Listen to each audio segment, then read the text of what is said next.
നന്ദി.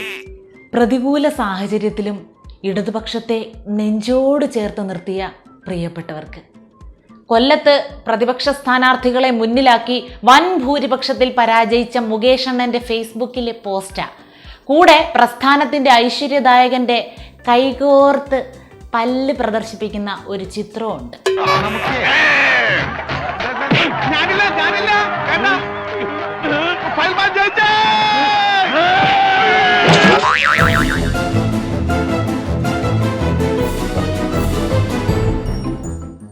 പ്രതികൂല സാഹചര്യം എന്ന പോയിന്റ് തിരിച്ചറിഞ്ഞ സ്ഥിതിക്ക് അതുണ്ടാക്കിയത് ആരാന്നും തിരിച്ചറിഞ്ഞ് കാണണം.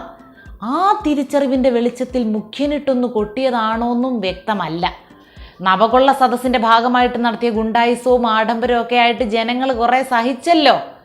എന്നാലും തോൽക്കുമെന്ന് ഉറപ്പുണ്ടായിട്ടും മത്സരിക്കാൻ കാണിച്ച അനുസരണയ്ക്ക് മുകേഷ് അണ്ണന് മാർക്കുണ്ട് കേട്ടോ. തൊട്ടടുത്ത കൈ ഉയർത്തി നിൽക്കുന്ന പ്രതികൂല സാഹചര്യം നിലനിൽക്കുന്നിടത്തോളം ജനമനസ്സിന് നിങ്ങൾക്ക് ബാലികേറാമല തന്നെയായിരിക്കും. അതിശക്തമായ സർക്കാർ വിരുദ്ധ വികാരത്തിൽ ശക്തി കേന്ദ്രങ്ങളെല്ലാം തകർന്നു പോയതിന്റെ ഞെട്ടലിലാണ് ഇടത് കേന്ദ്രങ്ങൾ. നീ എന്താ ഞെട്ടാത്തെ? ഞാൻ ഒരു പ്രാവശ്യം ഞെട്ടിയതാ, എപ്പോഴെപ്പോഴും ഞെട്ടാൻ എനിക്ക് വട്ടൊന്നുമില്ല. ഞെട്ടാനും മാത്രമുള്ള അത്ഭുതമൊന്നും ഇവിടെ സംഭവിച്ചിട്ടില്ലല്ലോ. വിനയം, ക്ഷമ, മര്യാദ എന്നീ സൽഗുണങ്ങൾ ആവോളം ഉള്ളത് കൊണ്ട് പ്രസ്ഥാനത്തിന് നേതാക്കന്മാർക്കും നല്ല നിലയും വിലയും കിട്ടിയിട്ടുണ്ട്. പിന്നെ ധൂർത്തും കൊള്ളയും പ്രതിച്ഛായ മെച്ചപ്പെടുത്താൻ സഹായിച്ചു. തുടർ ഭരണം കൊടുത്ത ജനങ്ങളെ ശ്വാസമെടുക്കാൻ കഴിയാത്ത വിധം സേവിച്ച് വീർപ്പ് മുട്ടിച്ചു. അപ്പോൾ ഇതുപോലുള്ള വിജയങ്ങൾ ഇനി ആവർത്തിക്കും. ഈ ജനപിന്തുണയിൽ ഞെട്ടുകയല്ല വേണ്ടത്, ആനന്ദിക്കൂ. വല്ലാത്ത തലവേദന, ഞാനൊന്ന് കിടക്കട്ടെ. കടുത്ത സാമ്പത്തിക പ്രതിസന്ധി, 6 മാസത്തെ പെൻഷൻ കുടിശ്ശിക, സപ്ലൈകോയിലെ ദുരിതാവസ്ഥ, സർക്കാർ ജീവനക്കാരുടെ ശമ്പളം മുടങ്ങൽ തുടങ്ങി സർക്കാരിന്റെ ദൂർത്ത് വരെയുള്ള കാര്യങ്ങളിൽ ജനം വിധിയെഴുതി. നമ്മുടെ ഗവൺമെന്റ് എന്തൊക്കെ ജനങ്ങൾക്ക് കൊടുത്തു? കൂടുതലും വാഗ്ദാനങ്ങളാ കൊടുത്തത്. ഉത്തമ, ഈ ബുദ്ധിമുട്ടിക്കലും ധൂർത്തും ഒന്നും മാത്രമല്ല, ബോധമുള്ള ഒരു ജനത എന്ന ഘടകവും ഈ നെറുകിലടിക്ക് ഒരു പ്രധാന കാരണമാണ്. ഒരാള് വിചാരിച്ചാൽ ഒരു പ്രസ്ഥാനത്തെ തകർക്കാമെന്ന് തെളിയിച്ച മുഖ്യമന്ത്രിയെ ജനങ്ങളുടെ പവർ എന്താണെന്ന് കാണിച്ചു കൊടുത്ത മലയാളികളല്ലേ ശരിക്കും ഈ തിരഞ്ഞെടുപ്പിലെ താരങ്ങൾ. ജനങ്ങൾ സമ്പൂർണ്ണ സാക്ഷരത നേടിയതാണ് നമുക്കടിയായത്. തിരുവനന്തപുരത്ത് മുതിർന്ന നേതാവ് പന്നൻ രവീന്ദ്രൻ മുതൽ കാസർഗോഡ് ജില്ലാ സെക്രട്ടറി വരെ നിലം തൊടാതെ തോറ്റു. കനൽ ഒരു തരി മിന്നിയത് ആലത്തൂർ കോട്ടയിൽ മാത്രം. ആ ഒരു തരി 2 തരി ആകാതിരിക്കാൻ നേതാക്കന്മാര് പെട്ട പാടല്ല ഏതായാലും ഫലം കണ്ടു.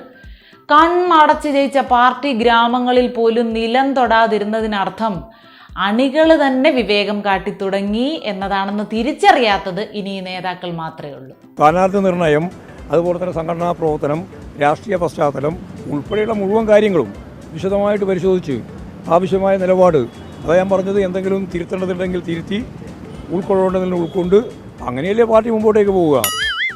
മൊത്തം തിരുത്താനല്ലേ ഉള്ളു സെക്രട്ടറി. വെട്ടും തിരുത്തും നിറച്ച് വൃത്തികേടാക്കുന്നതിനേക്കാൾ മൊത്തം അങ്ങ് മായ്ച്ച് കളയുന്നതല്ലേ നല്ലത്. അറിയാവുന്നവർ പണി ചെയ്യട്ടെന്ന്. നിങ്ങൾ ഇനി ഉൾക്കൊള്ളാനും തിരുത്താനും ഒന്നും നിൽക്കണ്ട, ഇറങ്ങി അങ്ങോട്ട് മാറി ഇരുന്നാ മതി. മുസ്ലിം വോട്ടുകൾ ലക്ഷ്യം വെച്ച് CA വിരുദ്ധ പ്രക്ഷോഭം, പലസ്തീൻ അനുകൂല നിലപാടുകൾ എന്നിവയിലെല്ലാം CPM-ന് തിരിച്ചടിയുണ്ടായി. മുസ്ലിം വോട്ടുകൾ കിട്ടിയതുമില്ല, ഹിന്ദു വോട്ടുകൾ ചോരുകയും ചെയ്തു. സൂര്യനും പിള്ളേരും കളിച്ച് നാട്ടുകാർക്കിടയിൽ കുത്തിത്തിരിപ്പുണ്ടാക്കാൻ നല്ലോണം നോക്കി. അവസാനം കടിച്ചതും പിടിച്ചതും ഒറ്റാലി കിടന്നതും പോയി എന്നുള്ള അവസ്ഥയായി. 40 വണ്ടിയും കൂടെ എസ്കോർട്ട് എടുത്ത് ഒന്നുകൂടി കറങ്ങ്, അപ്പൊ പിന്നെ തീർത്തും അങ്ങ് തീരെ. അക്കരെ നിൽക്കണ പശുവിനെ കണ്ട് ഇക്കരെ നിൽക്കണ മൂരി മുക്കറയിട്ട പശുവിന് ചെന പിടിക്കില്ല. ഇനിയെങ്കിലും ഒന്ന് മനസ്സിലായി. ഈ തോൽവി തികച്ചും അപ്രതീക്ഷിതമാണ്. ജനങ്ങളും ഇതാ പറയുന്നേ, അപ്രതീക്ഷിതമെന്ന്. 0 ആയിരുന്നെന്ന് എല്ലാവരും പ്രതീക്ഷിച്ചത്. ഓ, അപ്പൊ ഇനി പഠനവും പരിശോധനയൊക്കെ എന്നാ അച്ചായ? അതാണല്ലോ സാധാരണയായി നമ്മുടെ അടുത്ത ഘട്ടം.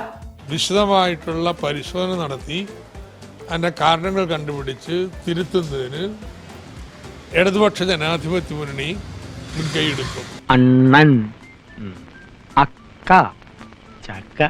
എനിക്കതല്ല സംശയം, കുറെ കാലമായില്ലേ നിങ്ങളൊക്കെ ഈ രാഷ്ട്രീയ പ്രവർത്തനം തുടങ്ങിയിട്ട്, ഇപ്പോഴും ഒന്നും പഠിച്ചു കഴിഞ്ഞില്ലേ എന്നാണ്.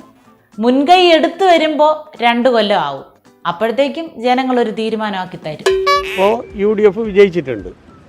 ആ വിജയത്തിൻ്റെ പിന്നിൽ ആരായിരുന്നു പിന്നിൽ പ്രവർത്തിച്ചത് എന്നുള്ളത് വളരെ വ്യക്തമാവും. അവരുടെ പിന്നിൽ ആരാണെന്ന് നേരത്തെ അറിഞ്ഞിരുന്നെങ്കിൽ അവരെ കൊണ്ട് നിങ്ങളുടെ പിന്നിൽ നിർത്തായിരുന്നു, അല്ലേ അണ്ണാ?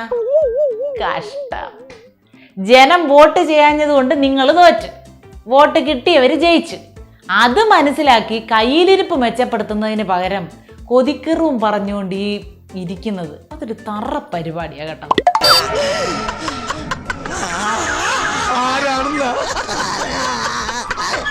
നമ്മുടെ മതേതര കേരളത്തിനേൽക്കുന്ന ഏറ്റവും വലിയ ഒരു വ്രണമാണ്. വ്രണം പഴുത്ത് നീങ്ങാനും നിരങ്ങാനും പറ്റാത്ത അവസ്ഥയിലെത്തിയപ്പോഴാണ് ജനങ്ങൾ മാറി ചിന്തിച്ച് ഇത്തവണ കുത്തിയത്. സ്വന്തം പല്ലട കുത്തി നാറ്റാതെ ആ വ്രണത്തിനുള്ള മരുന്ന് റെഡിയാക്കാൻ നോക്ക്. ചെല്ല്. മറ്റ് സംസ്ഥാനങ്ങളിലൊക്കെ എന്ത് സുഖ, സിനിമാ നടനോ നടിയോ ആരെ വേണമെങ്കിലും അവര് ജയിപ്പിക്കും. കാരണം അവിടെ സാക്ഷരതയില്ല, വീരാരാധന മാത്രമല്ലേ ഉള്ളൂ. അതൊക്കെ പോട്ടെ, ചില്ലറ വല്ലതുണ്ടോ പരിപ്പുടയ്ക്കും ചായക്കും? എല്ലാം തീർന്നില്ലേ?